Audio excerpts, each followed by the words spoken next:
운동은 힘든데 왜 매일 할까요? 여러분도 한 번쯤 이런 생각 해봤죠? 운동하는 사람들은 원래 운동이 쉬워서 하는 거 아냐? 아니요. 절대 아닙니다. 과학적으로도 말이 안 돼요.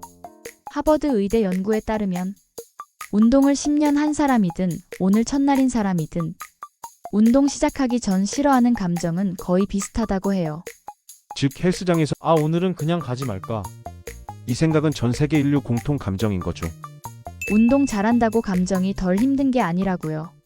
근데 여기서 반전. 운동은 10정도 힘들고 인생이 우리한테 주는 스트레스는 100이에요. 그래서 하버드 연구팀이 뭐라 했냐면 사람들은 더 큰 스트레스를 잠시 음소거하기 위해 작게 통제 가능한 스트레스를 선택한다. 쉽게 말하면 인생한테 얻어맞는 100짜리 스트레스보다 런닝머신에서 내가 선택해서 받는 10짜리 스트레스가 훨씬 편하다는 거죠.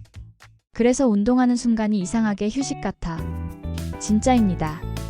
이건 스트레스 대 스트레스 이론이라고 해서 심리학에서 공식 용어도 있어요. 운동이 휴식이라고? 말이 이상하죠? 근데 연구 보면 진짜 그렇습니다. 미네소타대 정신건강보고서에 따르면 규칙적으로 운동하는 사람들은 스트레스 회복력이 비운동자의 무려 1.5배에서 2배 높다네요. 왜냐면 운동할 때 매번 이 루틴을 경험하거든요. 첫 번째 하기 싫다. 두 번째 그래도 시작함. 세 번째 중간에 힘듦. 네 번째 끝냄.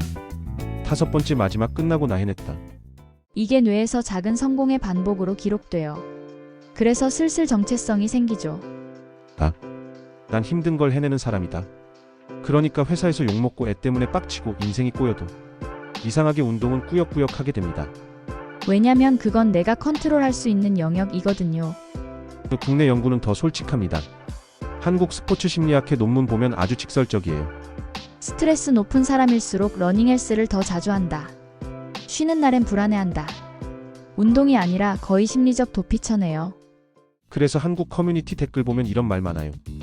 회사 때문에 멘탈 털려서 오늘 3시간 운동했어요.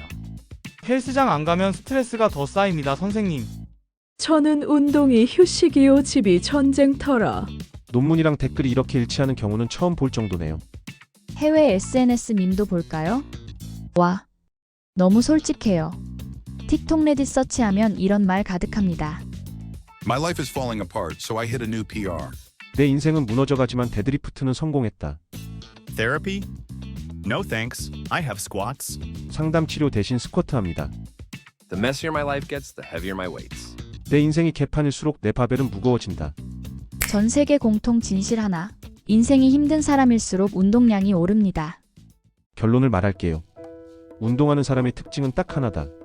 운동이 쉬워서가 아니라 운동 말고 더 힘든 게 많아서 운동을 한다. 운동은 힘든데 인생은 더 힘드니까 운동이 유일하게 내가 통제할 수 있는 고통이 되는 거죠. 그래서 이상하게도 삶이 빡셀수록 운동은 더 규칙적으로 하게 됩니다. 어떠세요? 공감 가시나요? 운동이 인생보다 쉬워지는 날은 없어요. 하지만 운동을 하는 나는 인생을 버틸 힘이 생긴다. 같이 운동할까요? 슈퍼모먼츠 빛나는 순간 감사합니다. 구독은 큰 힘이 됩니다.